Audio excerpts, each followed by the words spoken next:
Leon Bolier is a DJ and producer born and raised in Elspeth, the Netherlands. During the years he has produced trance tracks under lots of different project names such as Precursor, Surpresa, Inner Stories, Subsphere, Solar Express and of course under his own name Leon Bolier. The last few years he's more active under names such as BLR and Bolier, for which he does focus more on house, deep house and electro house. I recently sat down with Leon to talk with him about his track Ocean Drive Boulevard, a beautiful trance track from the year 2008. But I was also curious to hear the story behind his collab with Bob Marli and of course his upcoming stuff. My first question to Leon was how old he was when he became interested in dance music. I think I was about 12 years old when I was listening to the radio when I went to secondary school for the first time. My friend at that time showed me like a cassette tape with top 40 on there, and there was a track on there, Too Limited, No Limit. And I remember hearing that for the first time, and it was just something I never heard before. So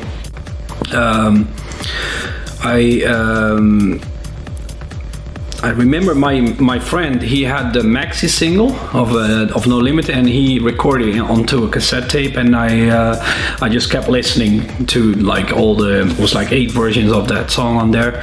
Kept listening to that, and I like kind of was like analyzing what was in there. I didn't know what was like a drum computer or a synthesizer or whatever. And afterwards I started recording my own music using like pots and pans, like recording that on cassette tape, and like an organ actually, piano, and my own like rap. Sound like shit. I would still love to find those cassette tapes, but I don't know where they are. Probably at my parents' place. But yeah, Too Limited, No Limit was my like gateway drug. Yeah. So besides Too Limited, what other acts were you listening to? Back then, just Eurodance, Capella, Culture Beat, Hathaway. A bit later on, Two Brothers on the Fourth Floor, 24/7, like the Dutch and the German and the Italian stuff. Yeah. So besides the pots and the pans, was this also the time when you started like making like more dance music yourself, like in a more professional way? Maybe not professional, but like from that time when I listened to No Limit, I knew like this is what I want to do with my life, probably. So it was before the internet, so I already started looking into okay, how does this music get made, you know? And at one point I remember I bought a CD-ROM with shareware, with like game demos and stuff on there, and there was this little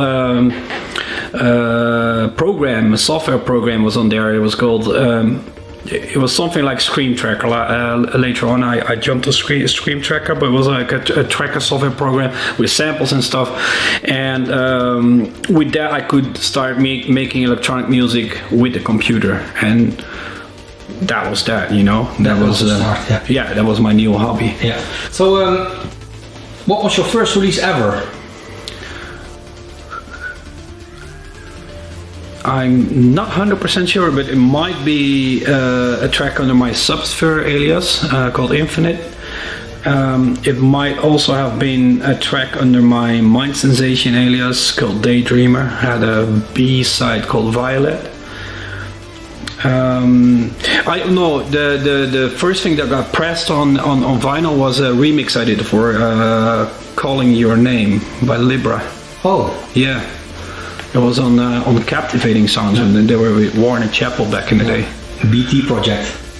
Oh yeah, could be. Yeah, it's a BT project. Yeah. I remember I loved the Pronti and Kamani remix of that song, and it was Michael Piron who was working at the Warner back in the day, and he called me after I signed publishing with him and asked me if I wanted to do the remix. So I was like, oh. And it was like for me the first time to work with vocals actually, so it was something exciting for me. Yeah, pretty cool. So in 2005 you did release Passionate, which became the first track you did under your own name, Leon Bolier. Why did you decide to start using your own name? That was just Leon. It was without Bolier.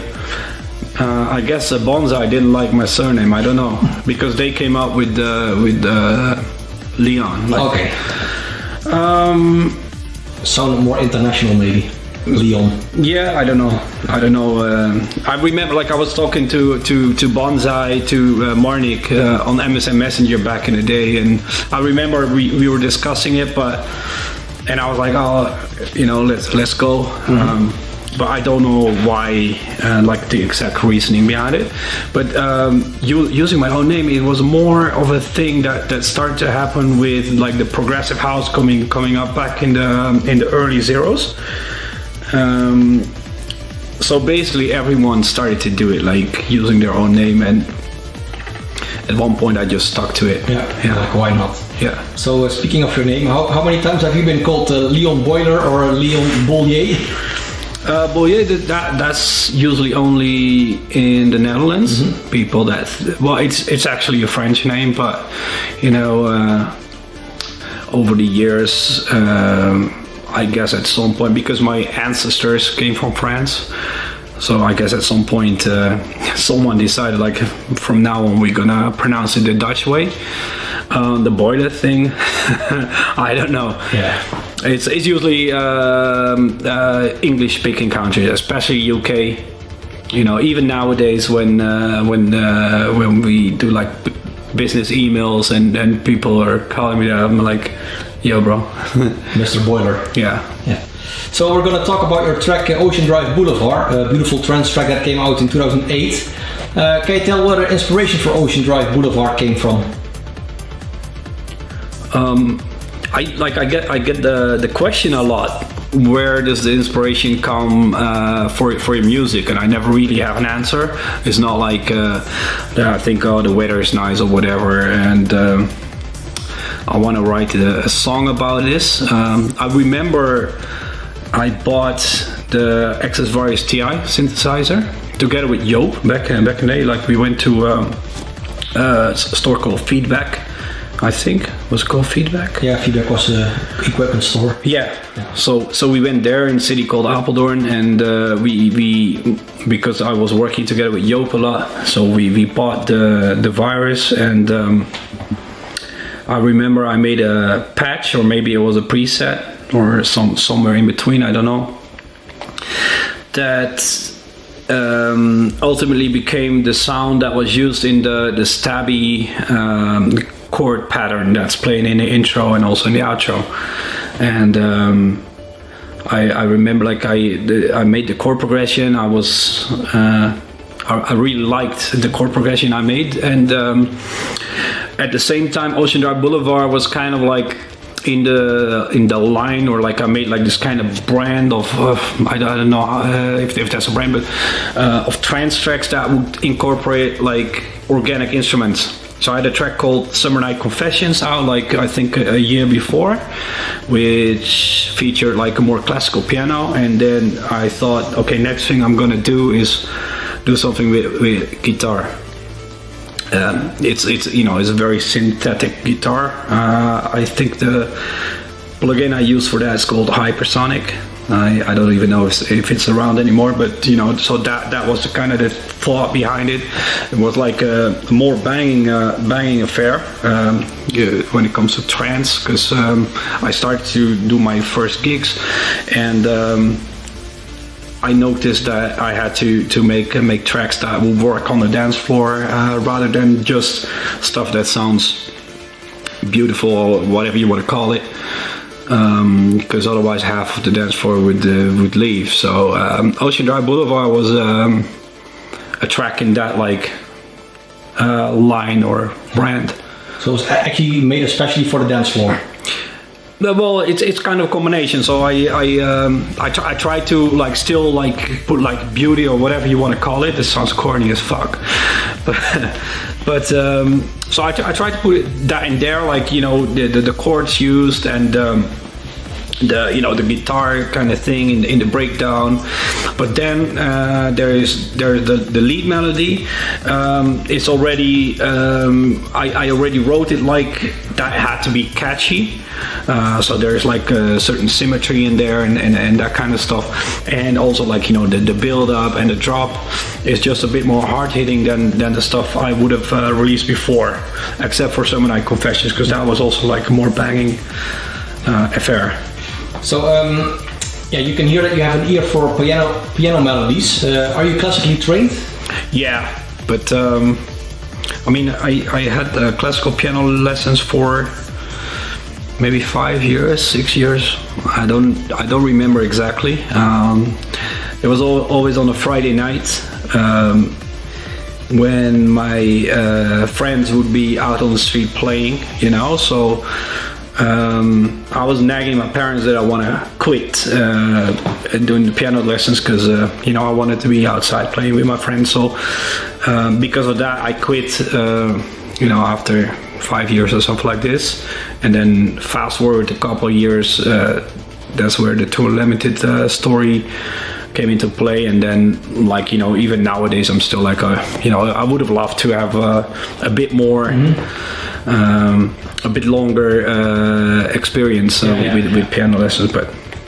So, what was the hardest part of the production of Ocean Drive Boulevard?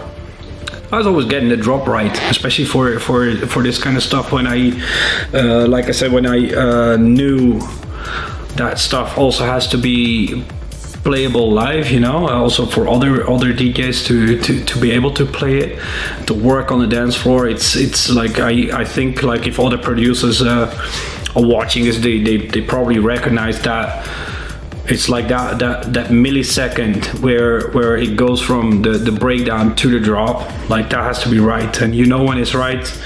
And sometimes, and I think Ocean Drive Boulevard was one of those tracks that it wasn't right straight away, so you just keep on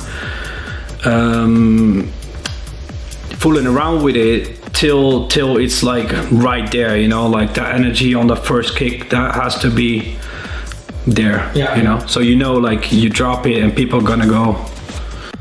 So do you remember when you played the track in a set for the first time? Yes, I do actually. There was Intuition event at ADE. Okay. And this is also something like I've always like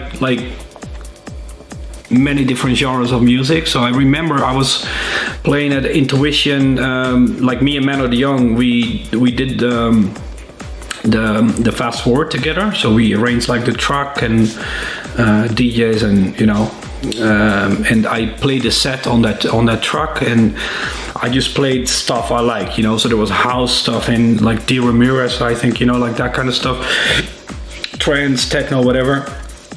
And then there was an Intuition forum, and I saw some people feedbacking over there like that they hated my set because basically because it was like not trance. Mm-hmm. So then I knew like, okay, I'll give them what they want, so I played the next Intuition event, and then I made an intro mix for the Ocean Drive Boulevard for that set, and I played it for the first time there as an intro, and I just played trance full on, and then those people like, set of the night, and then they were happy again. Yeah, just give the people what they want, Yeah, exactly.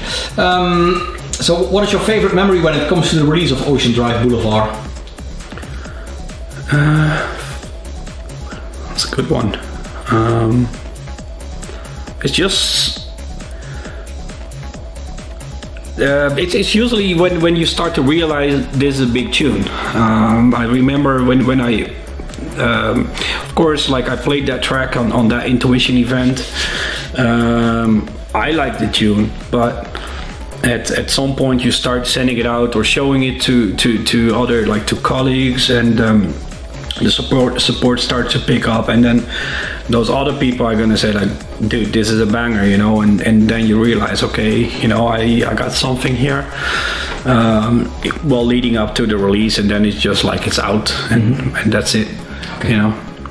So around 2011, 2012, your sound started to change a bit from trance into more progressive sounds. Later you also started to make more house and even deep house. I'm sure you got this question a lot already, but I couldn't resist asking it as well. Why did you decide to change your style?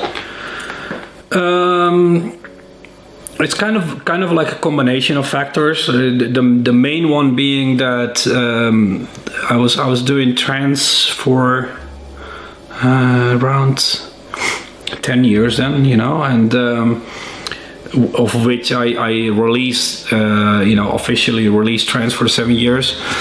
And I had done so many trance tracks that it became kind of a routine. And as I said before, like the intuition thing over there, like at the fast forward, I already played like those sets with like different kinds of genres which I liked, and I always tried to do like more deeper stuff or like more techy, more housey stuff, and I would put it on the albums. I released 2 trance albums. So for me, at least, that was something where I could try different stuff. But I also noticed that the trance audience would still focus on like the pure trance tracks that were on there, which is fine. But so for me, I got like a bit bored by doing the same trick over and over again, because for the single releases you had to do like the full on trance thing. And at the same time, at that point, the market started to change. You were saying progressive. I never call that stuff progressive. It's like it's like electro house, big room. At that point, it was exciting. I remember hearing was this track called Nari Milani Atom. I don't know if you remember that one. It was on Steve Angelo's label, and it was just something different. So I just started to do that kind of stuff. It was also really fun to play, like the fast mixing, the energy. However, after 2 years, I got super bored with EDM, like because everything started to sound the same with the 1, 2, 3 drop stuff. So that took me way shorter than getting bored with trance, and then I moved on to house music, whatever you want to call it. So right now I'm doing different stuff under my BLR alias, which is, in my opinion, kind of trancey. Like, it's very melodic, but it's just a bit deeper. Under Bolier, it's a bit more housey or even poppy. So yeah, you already mentioned some of your aliases, BLR, Bolier, and in 2015 you released a deep house album under the project name Westlander.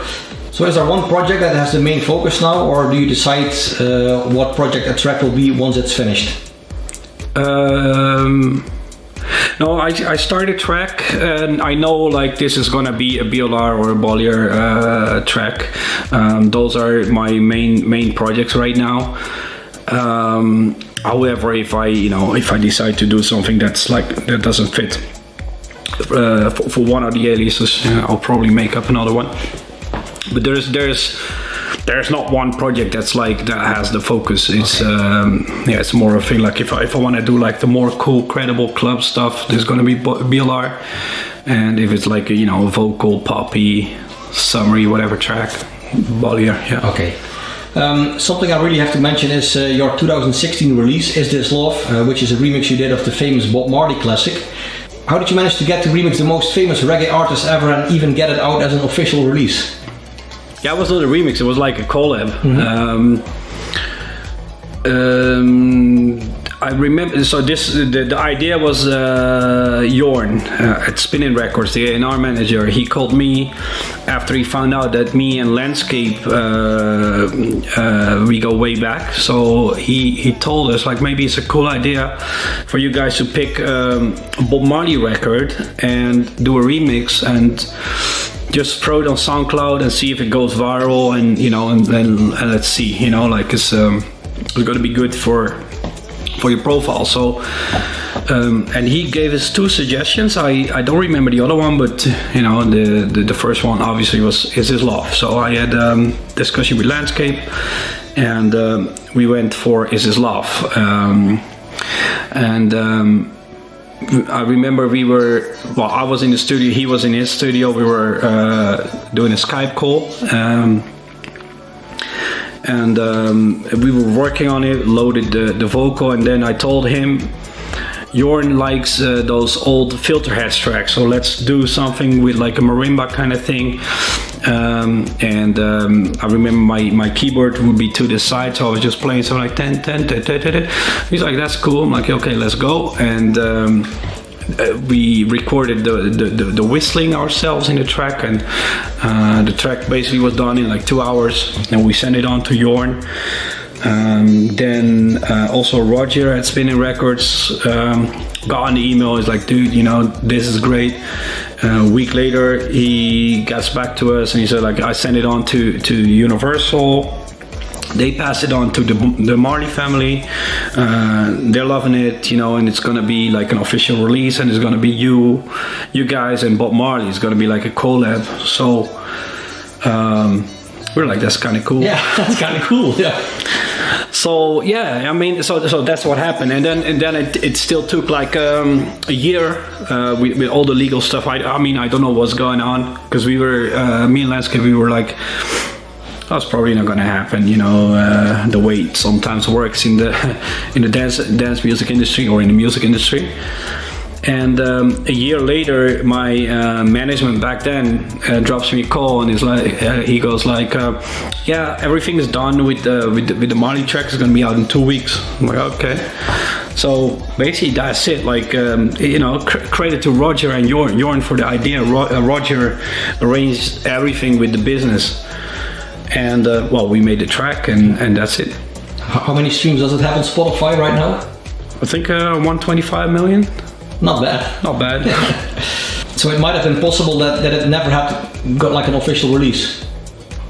Yeah, for sure. Like you know, it's in the music business, or like I guess in any business, it's about like the right product in front of the right people, and this is what happened there. Yeah. You know, we just made a track, and of course we love the track, you know, but we were just like, oh, this is cool, let's send it on, and we didn't expect anything. We expected to upload it on SoundCloud and maybe have like a strike on it later on, but you know, whatever happens. And then Roger just he's like, Roger is his hustler, so he's like, I'm gonna send it to those people, and he did, and yeah, he did a good job. Yeah. So there's actually a few tracks that you did that never were released. For example, a track called Rose Garden under an alias called Antares. Antares, yeah. Antares. It's a beautiful trance track with the guitar played by Ella van Buren, if I'm correct. So it got some amazing feedback back then in the trance scene. So what happened to that track? No one wanted to sign it. No way. Yeah. I remember meeting Eller at those. It was like was it Armin Only or Armada Night? They were doing those parties at Ocean Diva in Amsterdam at a boat.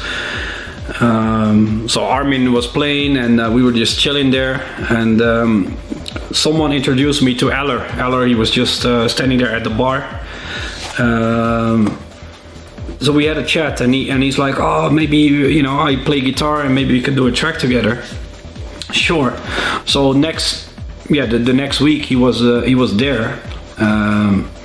I already had like a couple of chords laid out, and he just jammed over it, and that was it. So we were done. He left. I finished the track, and I mean, I still like that track, but I sent it to first I sent it to Armada. I don't know if they didn't get back, and I also showed it to Spinnin', but Spinnin' then were like into a bit more of like a techie, like more full-on kind of trance was the stuff they were focusing on. So yeah, no one took it. It's crazy. Shit happens. There's another one which is called Couchsurfing, which was meant to be a track under your Inner Stories alias, I think. Yeah, but that one is out, isn't it? Didn't get released on Seed compilation? Yeah, I gave it to Seed. Yeah, but not like an actual release, I think. Yeah, because that track, I gave it to Seed when I was like already not doing trance no more. So yeah, I gave it to him for his compilation. I don't really know what. Okay. You also run the label Forecast, which you launched at the end of 2018. Why did you decide to start your own label? It kind of just happened. I had a track done, and I was talking to my manager about it, and he just had a meeting with Angami, which is the streaming service for the Middle East, like Spotify, and he said they want to do like an exclusive track, like give it some push over there, and like why not release a track ourselves? I'm like, let's go. So we did, and we got some nice support then also on Spotify. I think it was like a New Music Friday UK, like those kind of playlists. So that led to doing another track, and then it kind of grew into like something more serious. And at that point I realized that for me it's like really nice to have a label like that where I can just, because my output is pretty high, so I can just release tracks whenever I have them ready and whenever I feel like they're good enough to release. So something like Antares Rose Garden will never happen again, because I got my own label to release it. Having said that, I still release a lot of tracks with Spinning Records. I love working with them, but it's kind of like the combination that really works for me. Especially also because when I finish something and I feel it's good, I don't really want an A&R to tell me that I have to change something. You know what I mean? So. It's the best of both worlds. Yeah. So whenever I have a track ready, I think it's good for Spinning Records or for a major or Armada, whatever. I can just send it to them and wait what they will say, and there is always a bit more of a long time frame before something gets released, and at the same time I can just keep doing my own thing. Yeah. So for Forecast, will it only be your own releases? No. We just released, I think 2 months ago, we released a track by Redondo. And we got an upcoming track by Redondo as well. And right now I'm also looking into doing a lot of collabs. So bringing people in on the label so they can see what we do. I'm currently working on a track with Pep and Rash. There's gonna be more stuff. So, but the hunting for other music, that's more of my manager's. Well, not job, but he's a hustler, and I like to be in the studio. So, so do you ever cope with a writer's block that you have zero inspiration in the studio? No. Never? No. Oh, lucky you. Yeah. But this is I think. Towards the end of, let's say, my trance years, that was kind of what happened. I had been doing the trance stuff so much that at some point I would be like, what should I do now? Do another album, do another single, and do the same thing again. And now it's if I don't feel like doing a pop track or a house track, I can do a BLR track or whatever. I also have a project for actual classical music. So even that kind of stuff is something I can do. So for me, write a block is not about not being able to come up with new music, but more about not feeling doing new music because it's or maybe it's fans or people around you, management labels, are expecting you to do what you've been doing always. So the way I work now, that's not really happening no more. It's good. So what are you working on right now? Because of the Corona thing, I've been doing so much music. There's a lot of releases lined up. Like I said before, I reached out to for example Pep and Rash to do a collab. I'm actually also doing a new collab with Troby. I released a track with him last year. For BLR, I'm doing a track. I'm actually finalizing a track for Helldeep, Oliver Heldens, his label for BLR, but also doing a lot of self-releases on there. I'm doing a trance track. You're doing a trance track? I'm doing a trance track. It's going to be out on Flashover. And is it going to be out as Leon Bolier? Yes.